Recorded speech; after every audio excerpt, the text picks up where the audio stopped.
இன்னைக்கு எடப்பாடி பழனிசாமி பொதுச் செயலாளர்.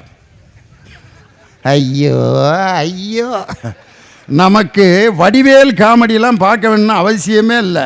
இந்த குரூப்புக பேசுகிறத பார்த்தாலே போதும். சூப்பர் காமெடி நிகழ்ச்சி. ஆரியம் திராவிடம் என்றால் என்ன? அனைத்திந்திய அண்ணா திராவிட முன்னேற்ற கழகத்தின் பொதுச் செயலாளர்கிட்ட பத்திரிக்கைக்காரங்க கேட்குறாங்க, ஐயா ஆரியம் திராவிடம் என்றால் என்ன சொல்லணுமா வேணாமா?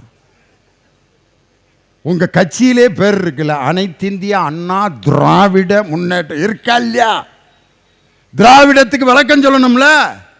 அதுக்கு ஒரு பதில் சொன்னார் பாருங்க பொதுச் செயலாளர் அண்ணன். அதெல்லாம் படித்தவங்கள்ட்ட கேட்க வேண்டிய கேள்விங்க. எனக்கிட்டேங்க இதெல்லாம் போய் கேட்டு போட்டுருக்கீங்க நீங்கள்? இதெல்லாம் அறிஞர்கள் ஆராய்ச்சி பண்ணி எடுக்க வேண்டிய முடிவுங்க. ஆரியன் திராவிடத்தை பற்றிலாம் நம்மள்ட்ட இருந்துக்கு வந்து கேட்குறீங்க. உலகத்தில் இப்படி ஒரு பொதுச் செயலாளர் எங்கேயாவது பார்த்துருப்பீங்களா ஐயா? கவர்னர் இப்படி நடந்து கொண்டாரே, நீங்கள் என்ன நினைக்கிறீர்கள்?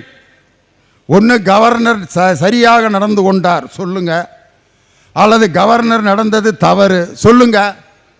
ரெண்டில் ஏதாவது ஒன்று தானே சொல்லணும். அது முதலமைச்சருக்கும் கவர்னருக்கு இடையில இருக்க தனிப்பட்ட பிரச்சனை. ஐயோ ஐயோ, இது ஒரு கட்சி, இதுக்கு ஒரு பொதுச் செயலாளர்.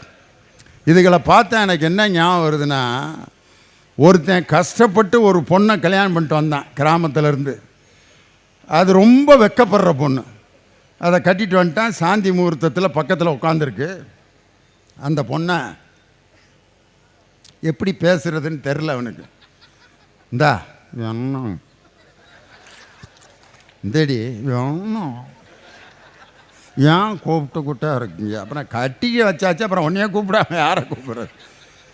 எப்படி ஆரம்பிக்கிறேன்னு தெரில அவனுக்கு. இந்தடி நீ ரொம்ப அழகாக இருக்க அப்படின்ட்டுருக்கான். அது தொடங்கிட்டான்.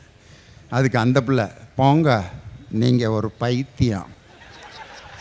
இவனுக்கு என்னன்னா, நம்மளை எப்படா அவ கண்டுபிடிச்சா, நம்ம மேட்ரு இவளுக்கு தெரிஞ்சு போச்சு போல இருக்குன்ட்டு, அது எப்படி உனக்கு தெரியும் அப்படின்ட்டுருக்கான்.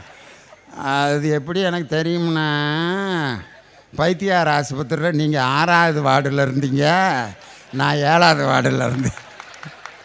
2 மெண்டலும் சேர்ந்து குடும்பம் நடத்திக்கிட்டு இருக்கு. இது யாரும் இல்லை, ஓபிஎஸ் ஏபிஎஸ் தான். அந்த சட்டமன்றத்தில் நடக்கிற கூத்தை பார்த்தீங்களா?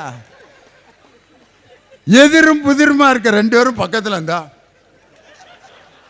இப்படி பொழக்கிற பொழப்புக்கு பேசாம நாகசாமி கோயில் வாசல்ல உட்காந்து தர்மம் எடுத்து பொழைச்சிக்கிறலாங்கிற பக்கத்தில் ஓபிஎஸ் இருந்தா. பிடிக்காத ஆள் கூட எப்படியா நாள் முழுதும் உட்கார்ந்துருக்குது. என் தலைவர் தான் இறக்கப்பட்டு இம்சை தாங்க முடியல அப்படின்னு எடப்பாடி பழனிசாமிக்கு விடுதலை கொடுத்தார் நேற்று. ஓபிஎஸை தூக்கி அங்கே போட்டு உதயகுமாரை, ஆர்வி உதயகுமார் முன்னாள் அமைச்சரை எதிர்கட்சி துணைத் தலைவர் ஆக்கணும்னு ஒரு அதிமுக எம்எல்ஏ எந்திரிச்சு பேசுகிறார். நீண்ட நெடிய மிகப்பெரிய வரலாற்று சிறப்புமிக்க போராட்டத்திற்கு பிறகு எதிர்கட்சி துணைத் தலைவராக எங்கள் அப்போ தான் கதாபாநாயகர் சொன்னார், எங்கய்யா போராடினீங்க? எங்கள் முதலமைச்சர் இறக்கப்பட்டு கொடுத்தாரியா, நீங்கள் ஒன்றும் போராட்டமே நடத்தலைன்னார்.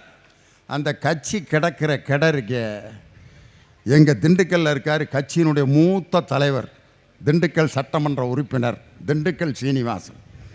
அவர் மேடையில் பேசுகிறப்ப சொன்னார் ஒரு தடவை, நாம் மிக கஷ்டப்பட்டு உழைத்து தெரு தெருவாக பிரச்சாரம் செய்து மரியாதைக்குரிய மு.க. ஸ்டாலின் அவர்களை மீண்டும் முதல்வராக்க வேண்டும் அப்படின்னாரு. அதிமுக காரங்க ஐயா ஐயா அப்படின்னு, ஐயா மாற்றி சொல்லிட்டேனா?